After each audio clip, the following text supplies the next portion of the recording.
Pertamina EP Field Cepu Zona 11 membantu proses pemadaman sumur minyak di Blora, Jawa Tengah. Pertamina mengakui proses pemadaman akan cukup sulit karena proses pengeboran tidak sesuai standar. Hingga Selasa malam, kebakaran sumur minyak di Blora, Jawa Tengah belum juga padam. Pertamina yang ikut membantu memadamkan api menyebut cukup kesulitan untuk memadamkan kobaran api. Proses pengeboran sumur tidak sesuai dengan standar.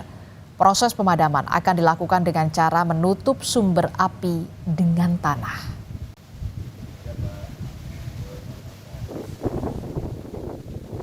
Kami akan melakukan upaya pendinginan area sekitar karena daerah sini cukup panas ya, dan juga dekat dengan warga sekitar. Yang kita mau upayakan adalah dengan mengurangi oksigen yang ada. Jadi nanti kita akan menggunakan tanah sebagai media untuk menutup titik sumur ini, karena sumur ini kan dibuat tidak standar ya, tidak ada wellheadnya kepala sumurnya, sehingga kami kesulitan untuk menutup sumur atau filling well ini. Polres Blora mengecek langsung lokasi kebakaran dan sejumlah pengungsi di Balai Desa terdampak kebakaran sumur rakyat di Blora, Jawa Tengah. Polisi juga memberikan pemeriksaan kesehatan dan juga trauma healing bagi sejumlah pengungsi.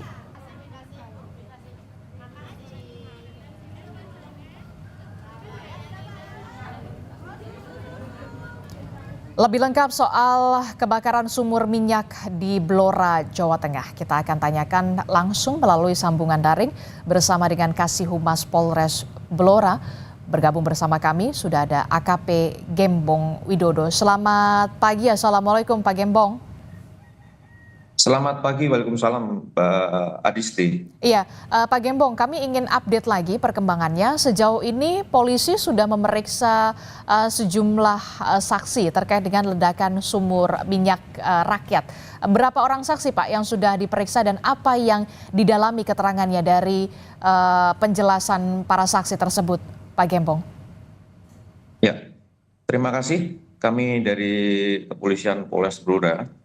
Saat ini sampai tadi malam kami telah memeriksa sebanyak 12 saksi untuk materi pemeriksaan terkait berapa lama untuk sumur minyak tersebut beroperasi, kemudian prosesnya seperti apa, SOP yang dilaksanakan seperti apa, apakah ada personil yang terlatih di situ, segalanya kami koordinasi dengan Pertamina terkait materi-materi tersebut.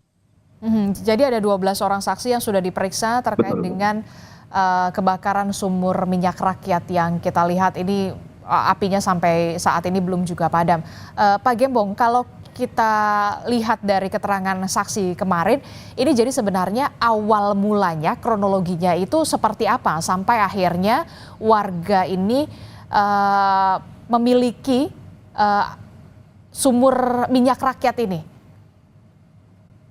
Jadi untuk terkait kejadian yang menyangkut terbakarnya sumur minyak saat ini, menurut keterangan saksi bahwa awal mulanya terjadi blow up semacam keluarnya minyak dalam jumlah banyak. Kemudian minyak tersebut mengalir melalui sungai kecil atau bahasa Jawanya kalen.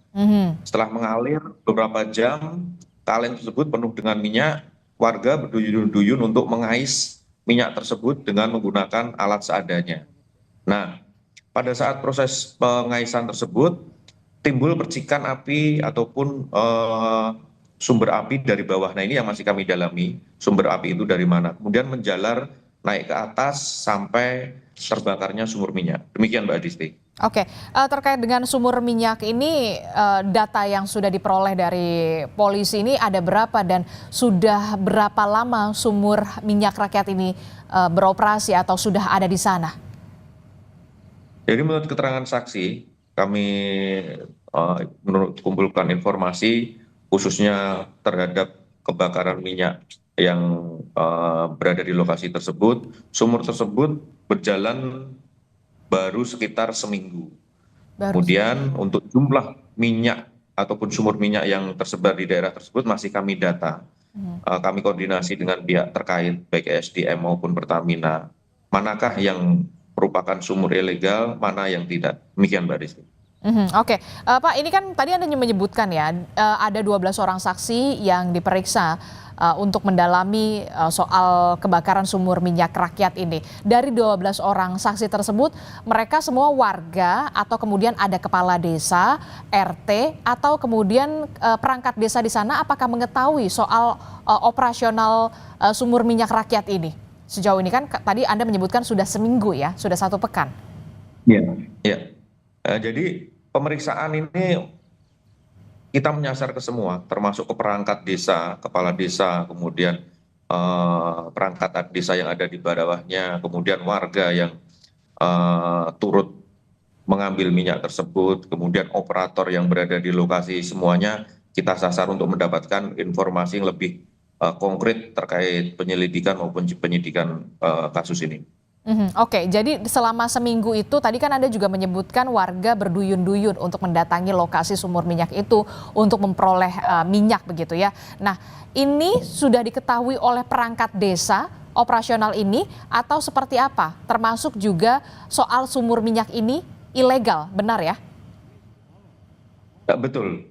Ya, menurut keterangan perangkat desa, kepala desa yang kami minta keterangan, jadi kepala desa sudah mengingatkan terkait sumur minyak tersebut. Jadi dilarang, namun demikian warga pengelola ataupun pengebur itu tetap melakukan pengeburan. Nah, pada saat pengeburan itu berlangsung, keluarlah minyak pertama kali dalam jumlah besar. Nah, ini memicu masyarakat untuk mengambil minyak yang mengalir di sungai kecil. Oke, jadi kami ingin konfirmasi lagi. Jadi sebenarnya perangkat desa sudah mengetahui, tapi memang sudah ada larangan, tapi kemudian tidak diindahkan, begitu? Betul, sudah ada larangan dari perangkat desa ke masyarakat pengelola minyak ini. Oke, ini kan kalau kita lihat ya penanganannya saat ini sudah dilakukan juga oleh bantuan dari Pertamina. Salah satunya adalah dengan skema atau skenarionya adalah mengubur sumur minyak ini dengan menggunakan tanah. Bagaimana dengan pemerintah daerah setempat? Apakah juga sudah meninjau lokasi? Bagaimana untuk soal penanganannya? Dan juga bersama dengan Pertamina, rencananya seperti apa hari ini? Iya. Dari pertama kali kejadian itu terjadi hari Minggu sore, Senin pagi Forkopimda bersama dengan Bapak Kapolres langsung mengunjungi lokasi untuk melakukan mitigasi bekerjasama dengan pihak Pertamina maupun BPBD. Kemudian juga sudah memberikan santunan maupun tali asih terhadap korban yang meninggal. Kemudian kemarin sore kami dari pihak SK Migas, kemudian dengan pihak Pertamina, juga dengan Bapak Kapolres sudah melaksanakan mitigasi terkait penanganan secepatnya jadi bencana kebakaran sumur minyak. Jadi nanti perencanaannya ada semacam keeping itu semacam caping untuk menutup sumber minyak tersebut dengan perhitungan dari pihak terkait. Kemudian setelah ditutup, nanti selanjutnya baru diperkuat dengan tanah yang sudah kita siapkan di kanan kiri dari lokasi terdampak. Oke, terkait dengan keterangan resmi yang akan diberikan oleh pemerintah daerah setempat, polisi dan juga Pertamina terkait dengan kasus kebakaran pengelolaan sumur minyak rakyat ini, apakah nanti juga akan dilakukan oleh polisi, pemerintah daerah setempat dan juga Pertamina hari ini informasinya? Insya Allah setelah nanti sore ada pengecekan dari SDM, cek lokasi di lokasi terdampak di Sanggandu, Kecamatan Bogorjo, secepatnya antara sore ataupun malam, ini kita akan mengadakan rilis terkait kejadian sumur minyak di Bogorjo.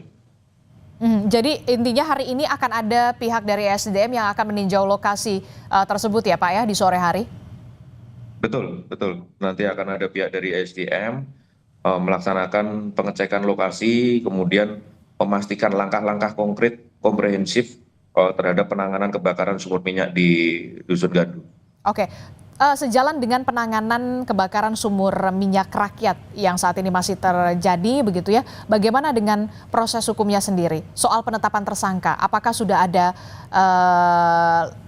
masuk ke penyelidikan atau sudah naik ke tahap penyidikan terkait dengan kasus ini? sementara terhadap 12 saksi yang kami periksa ini kami masih melakukan penyelidikan, jadi belum naik ke sidik, proses sidik. Kami bekerja sama dengan Kejari Blora maupun saksi ahli dari Pertamina terkait nantinya unsur-unsur apa yang nanti kita terapkan terhadap kasus pidana ini. Saya ingin juga update juga Pak, perkembangan terkait dengan korban. Update-nya untuk korban tewas dan juga korban luka-luka yang saat ini masih dirawat intensif di rumah sakit. Update-nya seperti apa Pak, datanya? Oke. Untuk 3 korban sudah dimakamkan pihak keluarga. Lanjut, kemudian untuk 2 korban luka, sementara ini masih di ICU Rumah Sakit Sarjito, Yogyakarta, Mbak. Kondisinya seperti apa Pak? Mengalami luka bakar berapa persen? Sementara yang kami ketahui dari pihak medis, jadi untuk luka bakar hampir 80% sampai dengan 85%. Terkait dengan warga yang terdampak di wilayah dekat sumur minyak rakyat ini, apakah juga sudah dievakuasi? Jadi datanya ini ada berapa rumah Pak yang kemudian harus dievakuasi sambil menunggu penanganan lebih lanjut dari kebakaran sumur minyak rakyat ini, Pak Polisi? Oke. Jadi untuk jumlah keluarga yang kami ungsikan bersama dengan BPBD itu sebanyak 80 kakak. 80 Kemudian, kakak. Iya 80 kakak, kurang lebih hampir 800 jiwa menurut data dari BPBD. Kami ungsikan ke 3 titik pengungsian dan beberapa rumah di sekitar lokasi pengungsian. Oke, jadi ada sekitar 80 kakak, itu artinya ada 800 jiwa yang terpaksa diungsikan. Sampai kapan Pak warga ini akan diungsikan, termasuk juga data rumah yang terdampak rusak? Apakah nanti akan ada penggantian atau seperti apa rencananya? Nah, jadi untuk warga yang kami ungsikan ini sampai dengan betul dipastikan aman oleh pihak terkait, baik itu dari BPBD, Pertamina maupun SKK Migas. Kemudian terhadap rumah-rumah yang terdampak, dan kami komunikasi dengan Bapak Kapolres maupun Bupati terkait langkah-langkah berikutnya pasca terjadinya kebakaran sumur minyak di Desa Gandu, Bogorjo, Blora. Itu Mbak. Oke, baik, terima kasih informasi lengkapnya. Kasih Humas Polres Blora telah bergabung bersama kami melalui sambungan daring. AKP Gembong Widodo telah bergabung bersama kami. Terima kasih Bapak, sehat selalu. Assalamualaikum, selamat pagi. Waalaikumsalam.